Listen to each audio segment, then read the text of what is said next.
Alright, ngikubingelele ke mthando wezemidlalo engalesi sikhathi ngibingelele kuphi nakuphi la obukele khona ke makuthi ke usuku lakho lokuqala ukuyona ke le channel awenza kanje mntana sekhaya awulike ivideo bese ke uyasubscribe kuyona ke i-channel ungaphinde ke uciphize i-notification bell ukuze uthole ama notification ke uma kukhona ke ivideo esifakayo. Sikubhekela ke nje ama transfer umazi ke akhona ke kuyona ke iBetway Premiership sokubhekela lapha ke kulona ke iqembu ibhakabhaka iOrlando Pirates ke osukwini la izolo iOrlando Pirates ke imemezele indaba ke zokuthi ke umqeqeshi ke okhona ke lapha ke kwezimnyama uJose Rivello engathi ke impela usehlela ngezansi isizini yakhe ke yokugcina le ekhona ke lapha ke kwezimnyama ke sibese sikutholela ke ukuthi ke Orlando Pirates engabe ke ikuphi ke nezinhlelo ezokuthi ke ithole umqeqeshi omusha ozothatha ke intambo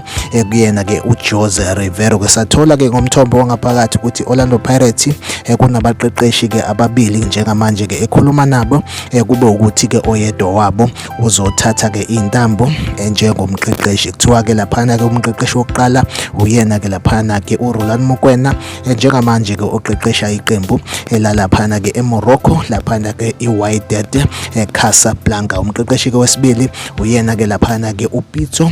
Mosimane ke impela ke yena kuthiwa ke amathuba maningi ukuthi ke impela kube ukuthi ke uyena ozothatha ke intambo lapha ke kulona ke ibhakabhaka. Kodwa ke nje okunye ke sokuzwa ekuhambeni ke kwesikhathi mhlambe ke sesingakulindela ukuthi ke kwenzeke ngakho ke lapha ke ukuphela kwesizini lapha ke ngenyanga kaJuly sekuhamba yena ke lapha ke uJose